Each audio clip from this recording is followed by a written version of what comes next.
Brought to you by CGTN Europe.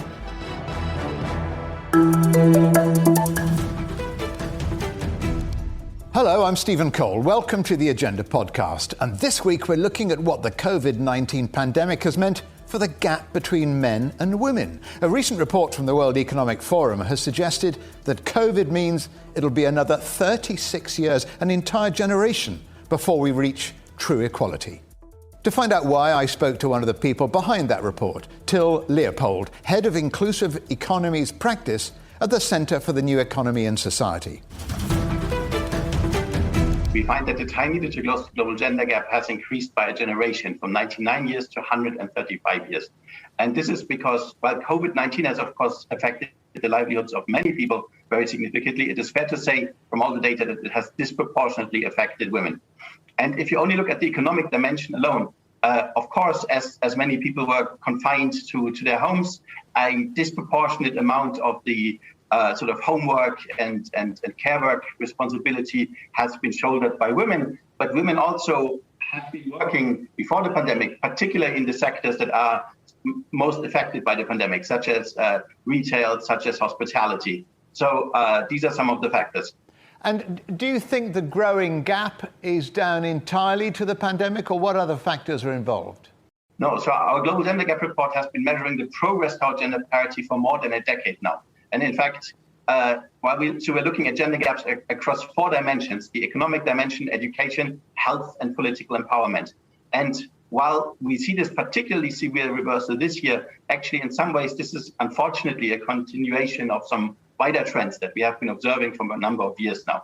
And to some extent, this is in particular, we leave the pandemic aside for a moment, because while there has been a lot of progress on women's empowerment in the area of education and of health, but a lot of that sort of investment in women has not actually translated into really giving women having equal opportunity in the economic sphere. And so this is a trend that sort of has been worrying us for a number of years, and too many countries continue to waste a lot of women's talent. And how did you calculate an extra 36 years on the gender divide? Yeah, so this number is something that we calculate every year. And we basically calculate at the current rate of progress globally, how long it would take to close the global gender gap. And so this number is likely to change every year, and this is quite intentional. We want to highlight that the move towards gender parity is really about the investments and the things that we do here and now, and this is not a fate, and we can do something about it right now. So this is how we calculate it. And it wasn't all bad news, was it? Because there were some positives. I'm looking in particular at education and health, and the gaps are nearly closed there, aren't they? So that is progress. Yeah, indeed. So many countries have successfully improved women's access to health, women's access to education. And so we have seen a lot of progress on women's educational attainment among younger generations of women globally in particular. So this is very positive. And it is the result of both investment in these areas, but also really of the determination of women themselves to make progress in these areas. However, as I already mentioned as well, so a lot of that educational access has actually not really translated yet into progress on the economy. So this is worrying. And also even in education, we continue to see some gender gaps, for example, in some of the fields of study that are particularly relevant for the future, such as science and technology. And you've also published a list of top 10 gender-favourable countries. Iceland, once again, the most gender-equal country in the world. But the top 10 also includes countries like Rwanda and Lithuania. What are those countries doing right that the other countries aren't? Yeah, it is important to understand that our research doesn't actually look at sort of absolute levels of wealth, for example, but we're simply looking at the gap in opportunities between countries. And when we do that, the picture that emerges here is clear. It's not that gender parity is some sort of luxury that rich countries can afford and others can't, but actually at any level of economic development of the country, gender parity itself is actually one of the best investments for progress in all of these other areas. And so, for example, in a country like Rwanda, we actually see that investment in greater progress in women's equality has actually translated into progress in these other areas. Or in a country like Lithuania, for example, we see that there's been a lot of progress on women's political participation. So there is really a lot that you can do at any level of sort of economic development of your country, if you will. So good signs of progress, in other words. What about the countries you think that need to do most work to catch up and bridge the divide? I think it's fair to say that no country has yet fully closed this global gender gap. All countries have more work to do. But what we see are particular patterns emerging around the world. So, for example, in countries in the Middle East and North Africa, so these have obviously among the largest gender gaps in political participation, but they're also the region with some of the fastest progress in this area. In sub-Saharan Africa, for example, we see that actually these countries are doing quite well on women's economic empowerment, but there is yet more to do on education. And in many high-income economies, such as in Europe and elsewhere, gender gaps continue to exist in women's leadership positions and then sort of in the broader participation in the upper echelons of the economy. So I think there's sort of a regional puzzle, essentially, that needs to be solved in different ways all over the world. Do the world's governments take gender equality, do you think, seriously enough? I think we are seeing encouraging signs that gender equality is increasingly being taken seriously. However, given everything else that's going on in the world right now, I think it's important to ensure that gender parity really stays at the top of the agenda. And that's a problem as well, isn't it? Because they may be taking it seriously, but soon as something like a pandemic comes along, they seem to revert to old practices again. Yeah, that is very worrying. But I think to some extent, however, we've also seen kind of the inspiring example of the opposite, which is we've seen how strong political leadership by women prime ministers and women heads of state has actually shepherded many countries really well through the pandemic and with markedly better outcomes than other countries. So I think we have a really strong sort of example of another course that the country can chart here as well. Yeah, some women leaders have famously, globally, led the way in bridging that gender divide. But nevertheless, one of the fastest gender gaps is politics, where the report suggests it'll take over 145 years to close that gap, up more than 50% from 95 years in last year's report. Why is that? I think it is hard to put a single explanation on this, and it is indeed very worrying because political empowerment in general has been one of the areas where we have seen a lot of progress around the world, although from a low base. If I had to speculate, I think it is because COVID has obviously put a halt to a lot of public life, and so it also has made sort of women's participation in public life that would be conducive to politics a lot harder. So I do hope that this particular trend is a blip and not a trend, because we have seen a lot of progress on political empowerment. Lastly, Till, do you think this widening of the gender gap is a blip or a worrying longer-term trend? Yeah, so as I already mentioned, I think there are some signs that this is more than a blip. So we've seen sort of some of reversals of positive trends for a number of years now. But I think what we need to keep in mind is that investment in closing gender gaps really have really large economic and societal payoffs. So they're themselves one of the best strategies to move the world forward out of the pandemic. So concerted investment in this area is really something that we should look at for the benefit of everyone, not just for women alone. Till Leopold of the World Economic Forum, many thanks to you for joining us here on The Agenda. Of course, equal pay has been one of the key battlegrounds in the fight to close the gender gap. The latest statistics suggest that this year, on average, women will earn 82 cents for every dollar earned by a man. So how can we end that discrepancy, and what effect has the pandemic had on that particular issue? Joining me at their thoughts are Wanda Wyporska from the Equality Trust and Rachel Verdin, Research Fellow at the University of Sussex. We've heard early in the programme of a report which suggests the pandemic has pushed gender parity back a generation. Rachel, is that a sort of timescale you would agree with? I think it's important to first think about what the pandemic has done, and that is to really kind of pull back the veneer on the inequalities that are already bubbling away. You mentioned there the gender pay gap, which is very much still rife, and we know that women still take on by far the majority of caring and domestic responsibilities in the home, and what COVID has done is really kind of amplify those challenges and brought them to the fore. But I do think it's perhaps a little simplistic to talk kind of in generational terms. I think there's a bit more nuance needed. If you think about sort of 30, 40 years ago, the Equal Value Amendment was just being passed. Women's engagement in the workplace and in political life and levels of educational qualification have really ramped up since then. And there's been a whole raft of legislation that's been passed. And I don't kind of see a mass exodus of women or perhaps, legislation being repealed. But I do think that risk is perhaps more likely in terms of those gains perhaps being undermined. We've seen during COVID a real lack of focus on women and women's needs in policy planning. And I think, the risk of those gains and equality gains being disregarded and not prioritised is really what I think is, perhaps more of a risk at the moment. So, there's a real need for a gender agenda to ensure that the pay gap does keep closing, but we also need to be addressing the very, very slow rate of closure of that pay gap, which needs, again, greater focus at kind of a policy and government level. And Wanda, Wyporska, you've been working on the fight for equal pay for some time. Would you agree with Rachel on that one? Yes, absolutely. And I think what we need to look at is not just the gender pay gap, as Rachel was referring to, but the other issues in terms of childcare, in terms of the types of jobs that are being created, and the UK's government focus on a construction and infrastructure rebuilding rather than an economy of care, which would actually provide far more jobs and far more for the economy.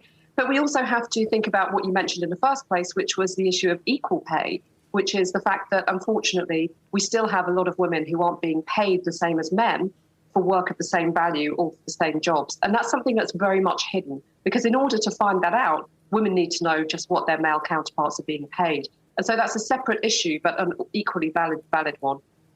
And Rachel, why do you think the pandemic has been so difficult for women in particular? One report I've seen suggests job openings for women dropped by more than 40% compared to just over 10% for men. Obviously, men and women do different kinds of jobs, and that's been a key element, really, because we know that women have been more likely to work in shutdown sectors. They're more prominent in areas like hospitality or retail or tourism, and those areas have been really hit hardest by national lockdowns. And when you combine that with the fact that women are also more likely to be key workers, there have been increased needs as a result of home school requirements, increased care needs for relatives as well. And we've seen that women have been far more likely to leave jobs or take reduced hours to meet those care needs. We mentioned there that the gender pay gap. So when families are kind of making a decision about who takes those reduced hours, then that, a vicious cycle essentially occurs. Wanda, countries with large inequalities between genders have lots of other problems too, don't they? Worse mental health, more violent crime and so on. So why do you think that is? Well, we know that in terms of income inequality, and obviously the gender pay gap, the ethnicity pay gap, the disability pay gap, and here in the UK, the class pay gap, all contribute to that and are all different manifestations of that. But we know that in countries with high levels of income inequality, such as the UK, such as the US, we also see higher levels of poor mental health, poor physical health, drug and alcohol addiction, violent crime, incarceration. We see lower levels of educational attainment, lower levels of trust, which of course is essential in a democracy and in time of a pandemic. So the wider impacts are much broader than just what's in people's pay packets. It also determines those issues around health. And if COVID has shown us anything, it's that health is deeply, deeply linked to our living and material standards. So we've seen, particularly here in the UK, but worldwide, that the pandemic has hit hardest in areas of deprivation. And to help recognise those inequalities, should all companies around the world publish gender pay figures? Well, I think that would be a great start. But what I think is equally important is that companies have transparency around pay, and that affects discrimination, it affects promotion, it allows people to see where the pay bands are, and to have a transparent structure would bring a lot more equality into our workplaces, as well as, for example, showing the salary when you're advertising jobs. We know that one of the drivers of inequality is to have those different pay bands and different pay settings. So, for example, if I go for a job and I'm asked what my former salary was, against a man whose salary probably would be higher because of labour market discrimination, then, that company is perpetuating those labour market gaps. So we would say to everybody, yes, show your salaries, have transparent salary bands and publish your pay gaps. And Rachel, how is it, do you think, we're still having to have this conversation? What needs to be done now going forward to bridge this gender gap? Yeah, I mean, it's been over 50 years in the UK since the Equal Pay Act was passed and, longer since those provisions across Europe. Change has been glacially slow. The norms and kind of values and cultures that need changing are deeply embedded. And I think greater transparency is really critically important. I know that the EU published a proposed directive in March of this year where they're looking at greater transparency measures, so beyond just pay reporting but thinking about salary history banning. So I also think the question of flexibility is really important. The idea around flexibility at work has been kind of bounced around for years now, but yet COVID has really proven that, quite inadvertently, but proven that it's possible, and that can be a real game changer. But that needs to not just be flexibility for women, it needs to also be flexibility for men, because we've seen that when men apply for flexibility, they're more likely to be turned down, and we know that they apply a lot less, and that kind of reflects those very deeply embedded values around care in society. So I think embedding flexibility, ensuring that jobs are all advertised on a flexible basis, and improving transparency are two really critical areas where developments could be made. And Wanda, perhaps post-pandemic, there could be a reset. Can that work to perhaps reset gender equality? Well, I'd like to think so, but unfortunately, history tells us otherwise. I think we may see some small incremental gains in terms of individual practice and organisations, but I think, as Rachel said, this is about a bigger issue. It's about childcare, it's about caring responsibilities, it's about how we see, coming back to the stereotypes we were talking about, how we see the role of men and women, how we see this occupational segregation that we have, where women are more likely to go into some roles and less likely to go into others, and also women more likely to go into part-time roles because of caring responsibilities. So, if we were to have this reset, it would have to be fundamental. It would have to quite literally be from the cradle upwards. And I'm not confident that society is actually going to do that at this stage. Wanda Wyporska from the Equality Trust and Rachel Verdin from the University of Sussex Business School. Many thanks to you both for joining us on the agenda. So while many female workers have struggled through the pandemic, a number of female leaders have certainly proved their worth, notably New Zealand's Jacinda Ardern, whose handling of COVID-19 has attracted praise from all around the world. So, are women showing themselves to be better leaders in a crisis? Here with me now is Professor Kate Maclean from the Centre for International Development at Northumbria University. Kate, your recent article suggests that in general, female leaders have dealt with the COVID pandemic in a better way than their male counterparts. So give me some evidence to support that. This is a time when feminine skills have really come to the fore. What we've seen across the world is a pattern of women leaders who appear to have handled the pandemic very well by listening to the experts, having clear communication, and adopting a collaborative bottom-up approach to governance. And that's been placed in sharp relief by more maverick leaders who have been leading the countries that have really not fared so well during the pandemic. So, for example, Bolsonaro in Brazil, Trump in the United States, and more recently we're seeing that Modi's approach in India has not been as effective as that of female leaders. Can you sort of just narrow it down for Jacinda Ardern and perhaps Angela Merkel too, despite the problems in Europe with the vaccine rollout? Can you give me some specifics about how they have performed better than their male counterparts? I think the starting point there is they both listen to the experts, and that's a trait that is associated with feminine leadership. That's a trait of collaboration, of listening, but without losing sight of the fact that it's still your responsibility to make the call. Yeah?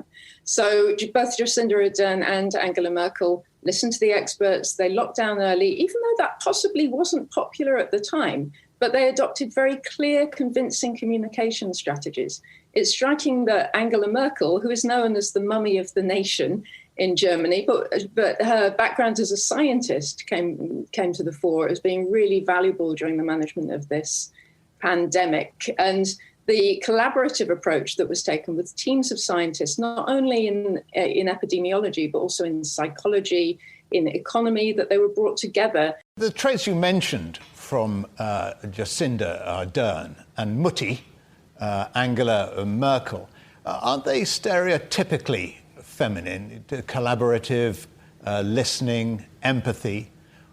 I mean, were those the reasons for their success, or was it more to do with what you mentioned with Merkel, that she had a scientific background? And it's very, very rare, male or female, of leaders around the world to have scientific backgrounds. That's an essential point. I think a concern that's coming out of the debate around women leaders is that those stereotypical traits are being reinforced, and perhaps we're overlooking that what really counts is the fact that they've come from an institutional setting, a political culture which values feminine traits. So the things that countries that have been led by women have in common is that the political systems, the institutions of governance allow women to come to the fore because those skills are valued. In those situations, collaboration is more valued, solidarity is more valued over competition. And that's really what has made countries like New Zealand, Germany, Finland, that's what sets them apart. And therefore, they have more women leaders because feminine traits are valued. Do you think the COVID crisis will make it easier for women to rise to the top in politics? Has it had a political impact? I very much hope so. The molds have begun to break, I think, and the ideas we have of leadership are changing all the time. COVID has allowed feminine traits, the importance of collaboration, of listening, of empathy. They've been praised internationally as qualities of leadership. So I think there has been a step change in the way that the world sees leaderships and the leadership and the characteristics that we value in leaders. I would strike a note of caution that historically there's a pattern that women leaders do come to the fore in crises. It's almost like mum catching the ball and clearing up the mess kind of thing. And what tends to happen, we saw that in the financial crisis, for example, like there was suddenly a desire for more women leaders. But what tends to happen is when there's some kind of normality or stability has come back, there tends to be a reversion to more traditional styles of leadership. And I hope that during the COVID pandemic, feminine skills, not only in leadership, but as you mentioned in your introduction, the importance of care, the importance of the social infrastructure, the work that women do across the economy and society is going to be more valued because it's been very clear that they're extremely needed. Professor Kate Maclean from Northumbria University, many thanks for joining us on The Agenda. Thank you very much. And that brings us to the end of another edition of The Agenda podcast. Next week, Costing the Earth. We'll be looking into just how much investment is really needed if we're going to save the planet. Remember, you can subscribe to this podcast on iTunes, Stitcher and Spotify. You can also find us on CGTN Europe Facebook, Twitter, Instagram and YouTube. And we'd love it if you could leave us a rating and a review. Until next week, goodbye.